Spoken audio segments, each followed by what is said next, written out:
ဆရာများမင်္ဂလာပါဒါတချို့တွေကာမနာရှုတွေပါတယ်ဖြုတ်ဆေးပြီးပြတ်ထက်လို့အေဂျစ်တော်တာမပြော့ဘူးပေါ့နော်အဲ့ဒါဆိုကျွန်တော်တစ်ချက်ကတိထားပေးပေါ့နော်ကျွန်တော်တို့ဒါ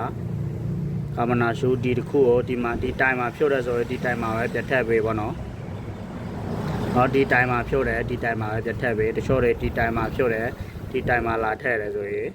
ဘာပြဿနာတွေဖြစ်လဲဆိုတော့အေဂျစ်တော်တဲ့ပြဿနာတွေဖြစ်တယ်ဘာပြောကာမနာရှုဖွေးတဲ့အချိန်မှာမညီဘူးပေါ့နော်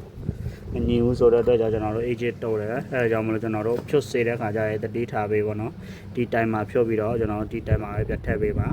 နော်ဒီတိုင်မှာဖြုတ်ဒီမှာလာထည့်ရင်ကျွန်တော်တို့ပြဿနာရှိတယ်ပေါ့နော်ဒါဘေးတိုင်းမဖြစ်ပေမဲ့ဘေးတိုင်းလို့ဖြစ်တယ်ဒါပေမဲ့